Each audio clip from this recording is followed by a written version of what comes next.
నమస్తే, మీరు చూస్తున్నారు news on face. Welcome to top 9 news.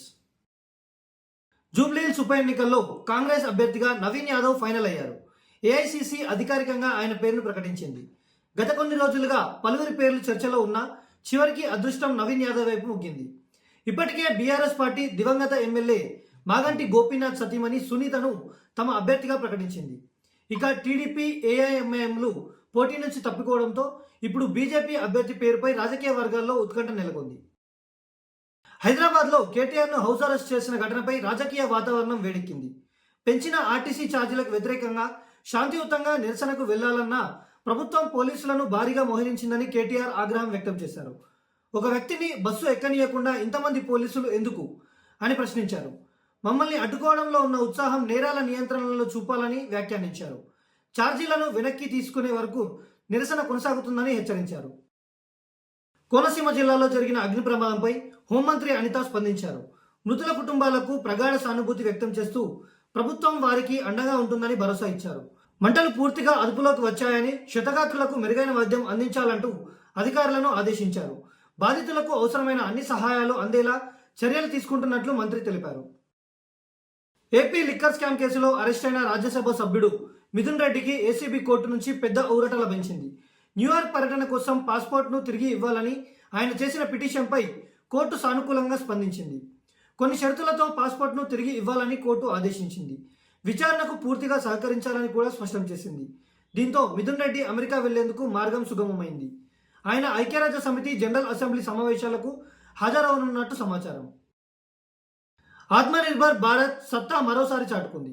Made in India 4G technology ఇప్పుడు ఎగుమతికి సిద్ధమైందని ప్రధాని Narendra Modi India mobile congress 2025లో ప్రకటించారు. ఒకప్పుడు 2G నెట్వర్కే ఇబ్బంది పడిన భారత్ ఇప్పుడు దాదాపు అన్ని జిల్లాల్లో 5G సేవలు అందిస్తోందని ఆయన అన్నారు. 2014 నుంచి ఎలక్ట్రానిక్స్ ఉత్పత్తి 6 రెట్లు, మొబైల్ తయారీ 28 రెట్లు, ఎగుమతులు 127 రెట్లు పెరిగాయని మోదీ వెల్లడించారు. యువత ఆవిష్కరణలే ఈ పురోగతికి కారణమని ప్రశంసించారు. ఆసియాలోనే అతిపెద్ద డిజిటల్ టెక్నాలజీ వేదికగా ఇండియా మొబైల్ కాంగ్రెస్ నిలుస్తుందని మోదీ తెలిపారు. హోంమంత్రి అమిత్ షా జీమెయిల్కు గుడ్ బై చెప్పి స్వదేశీ జోహో మెయిల్కు మారారు.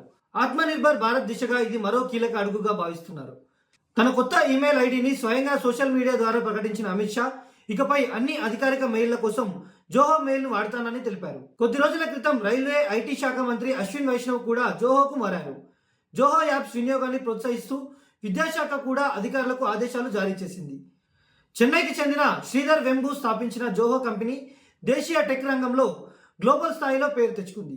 ఇటీవల జోహో రూపొందించిన అరెట్టై యాప్ కూడా వాట్సాప్కు టఫ్ కాంపిటీషన్ ఇస్తోంది.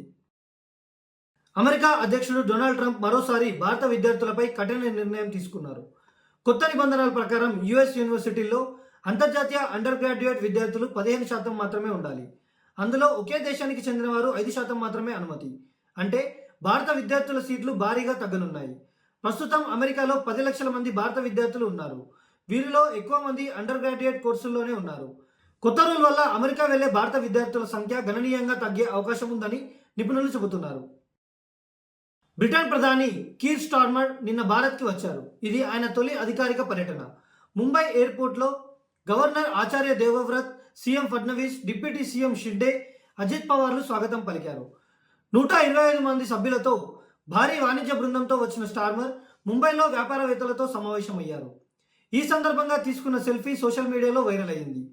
ప్రధాని మోదీ ఎక్స్లో స్పందిస్తూ ఇది భారత్, యూకే బలమైన భాగస్వామ్యానికి కొత్త దిశ చూపే చారిత్రాత్మక సందర్శన అని అన్నారు.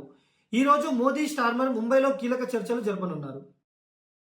రాజకీయాల మధ్య వరుస సినిమాలతో Pawan Kalyan busy. Power star Pawan Kalyan సినిమాలతో పాటు రాజకీయాల్లోనూ చురుగ్గా ఉంటున్నారు.